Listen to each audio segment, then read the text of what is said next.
modul 1.4 saya kemarin kebetulan mempelajari materi ini. Nah, materi ini adalah tentang budaya positif. Nah, untuk hari ini saya ingin berbagi apa yang sudah saya pelajari kepada teman-teman semuanya. Mudah-mudahan nanti ilmu yang saya dapat bisa juga tersampaikan kepada teman-teman semua yang berada di sini di SDN Mulia Utara 10 pagi ini.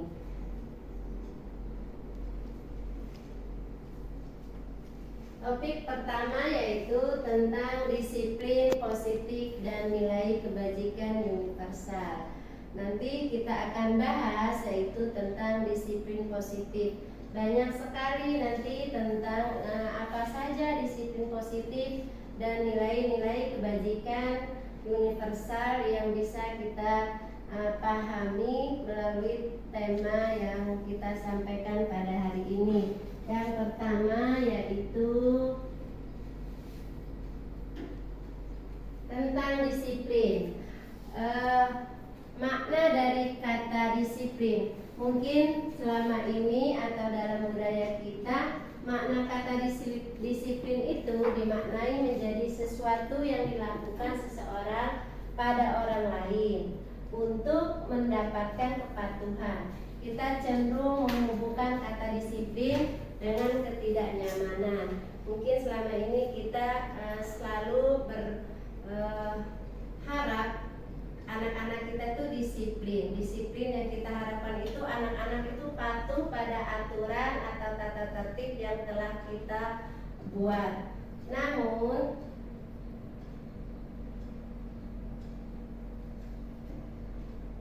ada beberapa disiplin yang mungkin disampaikan oleh Ki Hajar Dewantara bahwa disiplin itu sesungguhnya bagaimana anak kita itu memahami perilakunya itu menjadi perilaku yang positif dan anak menyadari apa yang disampaikan atau apa yang dikerjakan itu merupakan sebuah kesadaran yang di diri kita. Selanjutnya, apalagi disiplin positif yaitu nilai-nilai kebajikan dari 6 institusi atau organisasi, yaitu salah satunya profil pelajar Pancasila. Budaya positif yang ada di profil pelajar Pancasila yaitu yang pertama beriman dan bertakwa kepada Tuhan Yang Maha Esa dan berakhlak mulia. Yang kedua yaitu perilaku mandiri. Yang ketiga, profil pelajar Pancasila adalah bernalar kritis. Anak diharapkan tumbuh menjadi anak-anak yang kritis. Kemudian yang keempat, berkebinekaan global.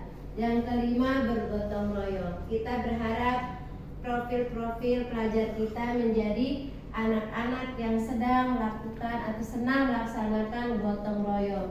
Yang selanjutnya adalah kreatif. Kita berharap murid-murid kita menjadi murid-murid yang selalu kreatif. Selanjutnya, sikap murid yang kita harapkan yaitu adalah toleransi. Ini bagian-bagian juga daripada tadi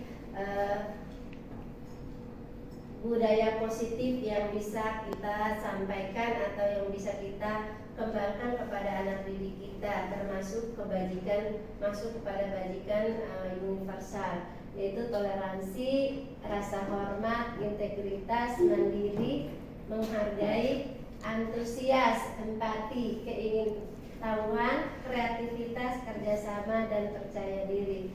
Teman-teman semua, Bapak Ibu guru, kalau di sekolah kita dari poin-poin semua ini mungkin kita menurut Bapak dan Ibu guru yang di sini, apakah dari semua sikap ini sudah tercermin pada murid-murid kita? Kalau menurut Bu Haji bagaimana? Apakah sikap yang ada di sini sudah tercermin pada anak murid kita?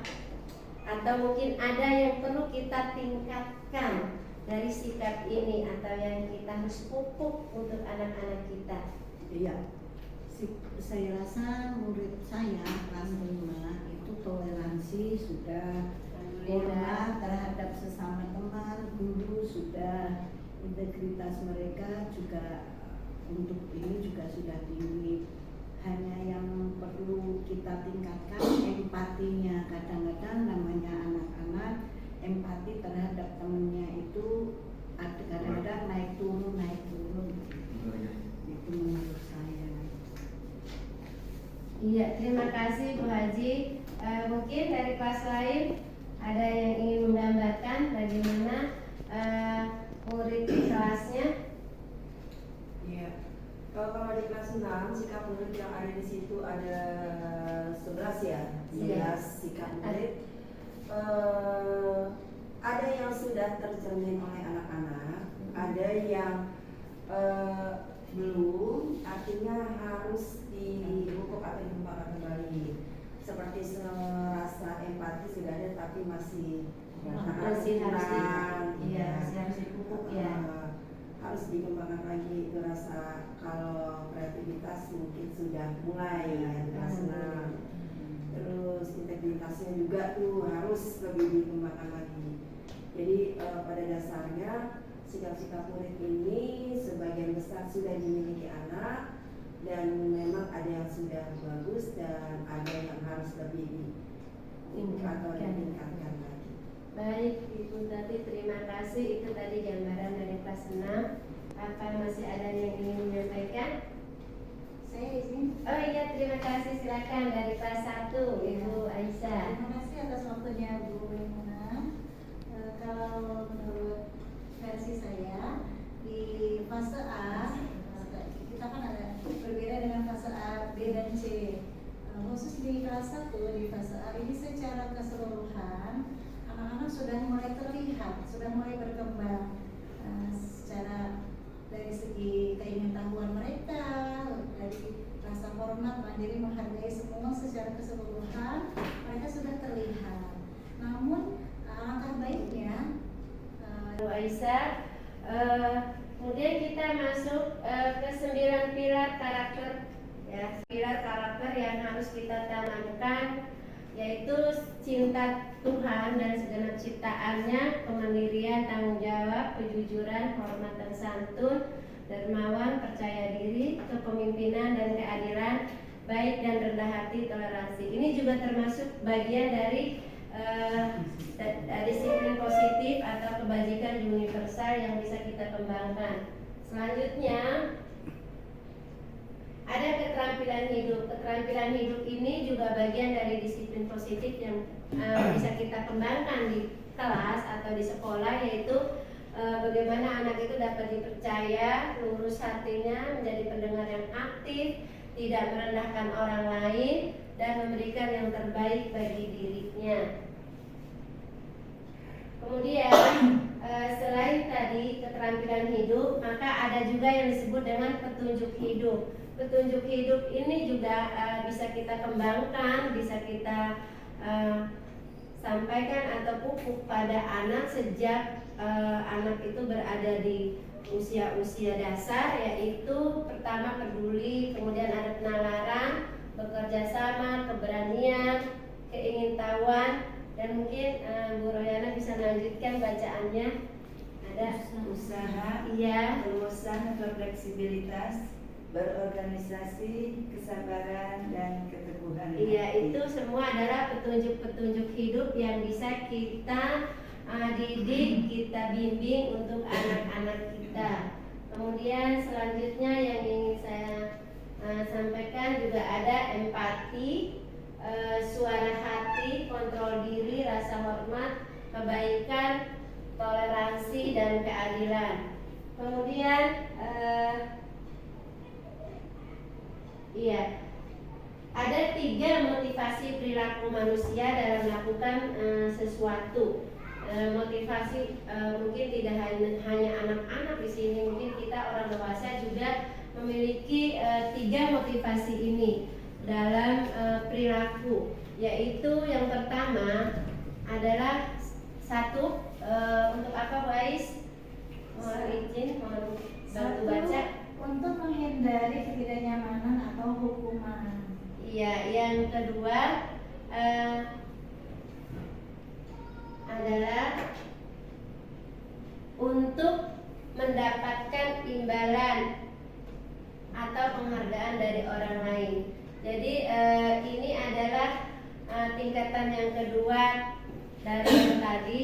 Kalau tadi kita melakukan sesuatu itu karena kita takut mendapatkan hukuman. Kalau yang kedua adalah untuk mendapatkan imbalan. Jadi kita melakukan sesuatu, motivasi kita melakukan sesuatu itu biasanya karena ingin mendapatkan penghargaan. Mungkin ingin dinilai bagus, mungkin ingin dinilai indah, atau mungkin segala macam imbalan yang diharapkan. Nah, perilaku ini masuk pada perilaku atau dorongan motivasi yang kedua. Yang ketiga adalah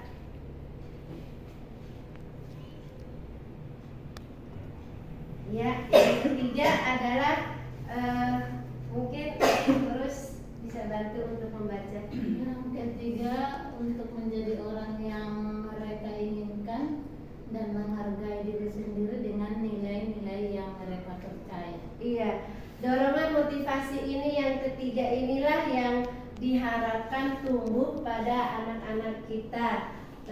Supaya apa? Supaya mereka mengerjakan atau melakukan sesuatu itu karena mereka ingin menjadi orang yang sesuai dengan harapan mereka.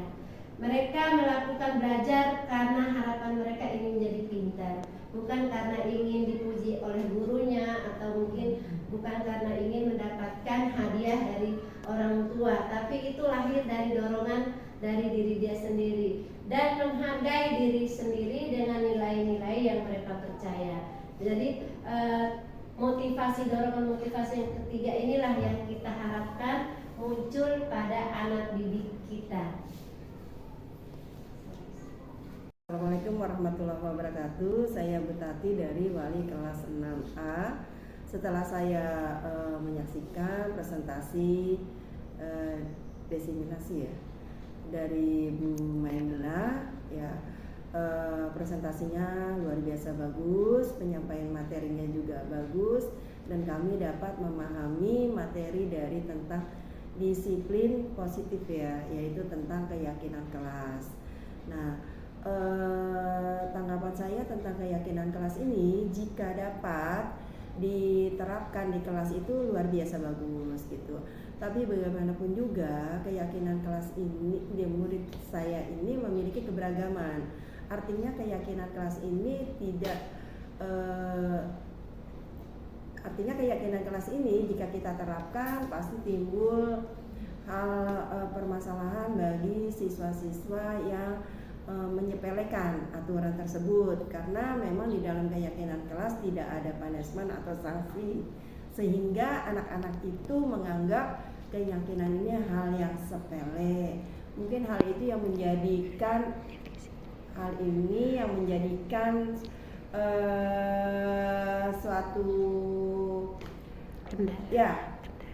akan menjadikan kita jadi PR gitu, seorang wali kelas untuk menerapkan keyakinan kelas di sekolah. Terima kasih. Assalamualaikum warahmatullahi wabarakatuh. Assalamualaikum warahmatullahi wabarakatuh. Saya Rohyana, wali kelas 1B. Menurut saya, anak saya kelas 1 itu ada yang sudah mandiri, ada juga yang masih perlu bimbingan mamanya. Begitupun tentang yang berdala kritis, kayaknya belum semua itu bisa mereka. Namun kalau untuk gotong royong dan kreatif, alhamdulillah. Gotong royong misalnya dalam hal dia membersihkan kelas atau piket, atau misalnya dia merapikan bangku atau meja, dan begitupun kalau diberikan tugas-tugas atau membuat kerajinan kreatif, dan itu benar-benar kalau di sekolah saya pantau tanpa dibantu oleh orang tuanya. Alhamdulillah mereka bisa menciptakan berbagai jenis kerajinan yang mereka inginkan dari berbagai bentuk atau warna yang dia campur atau dia sadur. Alhamdulillah mereka juga untuk melakukan ibadah, misalnya contohnya berdoa sebelum belajar dan sesudah belajar, itu mereka selalu melakukan setiap hari sebelum dan sesudah belajar. Mungkin kalau untuk menerapkan profil pelajar Pancasila untuk di kelas 1 cukup sekian. Mudah-mudahan untuk kelas berikutnya mereka bisa menerapkan dalam kehidupan mereka sehari-hari. Sekian dan terima kasih. Wassalamualaikum warahmatullahi wabarakatuh.